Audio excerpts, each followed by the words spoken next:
High বন্ধুরা, আসসালামু আলাইকুম। চলে এলাম মাত্র ১০ মিনিটে মসুর ডাল দিয়ে খুবই মজাদার, মুখে লেগে থাকার মতো মুসমুসে একটি নাস্তার রেসিপি নিয়ে। এই নাস্তাটি আশা করি আপনাদের সকলেরই খুব ভালো লাগবে এবং নতুন একটা রেসিপি যা আপনারা বিকেলে চায়ের সাথে অথবা বাচ্চাদের টিফিনে এই নাস্তাটি দিতে পারেন। তাহলে চলুন কথা না বাড়িয়ে আমরা মূল রেসিপিতে চলে যাই। এজন্য আমরা প্রথমে নিয়ে নিব সিদ্ধ করে রেখেছিলাম মসুরের ডাল। মসুরের ডালটা আমি নিয়ে নিয়েছি প্যানে। এর ভিতর দিয়ে দিব আদা রসুন পেস্ট। আদা রসুন পেস্টটা দিয়ে দিলাম আমরা 1/2 চামচ পরিমাণ। এবার দিয়ে দিব লবণ। লবণ দিয়ে দিলাম 1/2 চামচের কম। কেননা আমরা ডালটা সিদ্ধ করার সময় লবণ দিয়ে সিদ্ধ করে নিয়েছি। তাই আমি এ পর্যায়ে লবণটা কম দিলাম। আপনারা ডো কতটুকু তৈরি করবেন তার উপর ডিপেন্ড করে লবণটা দিবেন। লবণ, মসলা সবকিছুই আপনারা আপনাদের ডোটার উপর নির্ভর করে দিবেন।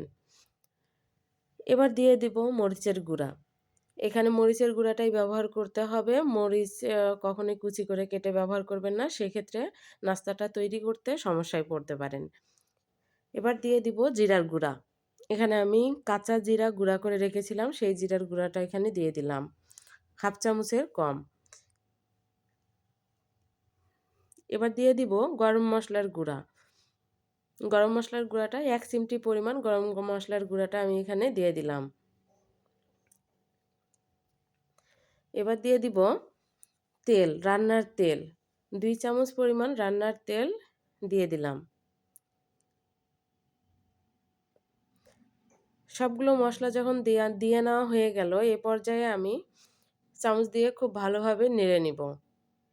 নেড়ে এবং চুলার আগুনটাকে হাই ফ্লেমে রেখে আমি মসুর ডালটাকে খুব ভালোভাবে কষিয়ে নিব। এই কষানোটা আপনারা যত ভালোভাবে করবেন, আপনার নাস্তাটি ততটাই টেস্ট হবে।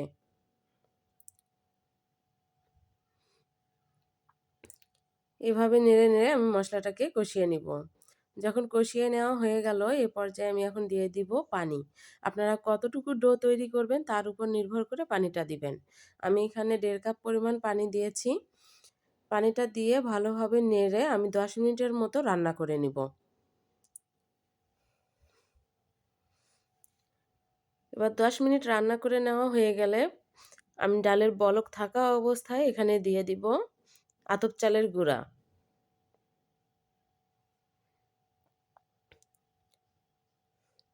আতপ চালের গুঁড়াটা দিয়ে সঙ্গে সঙ্গে খুব ভালোভাবে মিশিয়ে নিতে হবে মসুর ডালের সঙ্গে। এটা খুব দ্রুততার সাথে করতে হবে, তা না হলে ভিতরে কিন্তু দলা পেকে যাবে। সেক্ষেত্রে পরে আপনারা ডোটা তৈরি করতে সমস্যায় পড়তে পারেন। এবার খুব ভালোভাবে যখন আটাটা আমার মিশিয়ে নেওয়া হয়ে গেছে, ডোটা তৈরি করা হয়ে গেছে, এ পর্যায়ে আমি ঠান্ডা হওয়ার জন্য রেখে দেব। 80% ঠান্ডা হওয়া পর্যন্ত অপেক্ষা করব।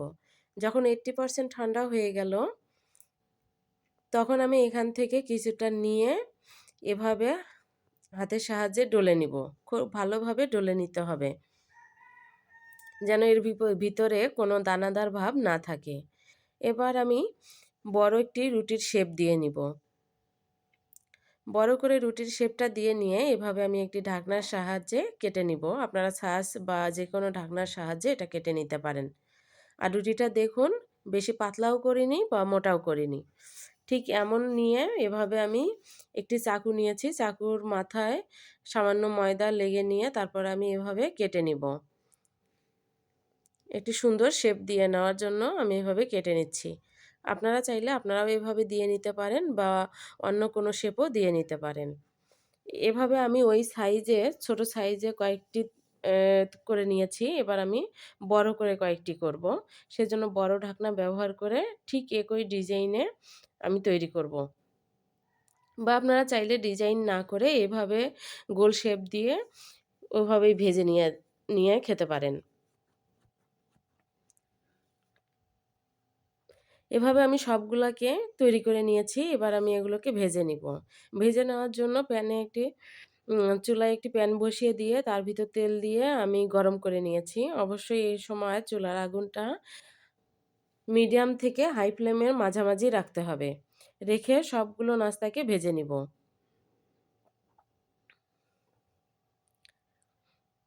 বেশি হাই ফ্লেমে ভাজতে যাবেন না, চুলার আগুনটা ঠিক এভাবেই রাখবেন।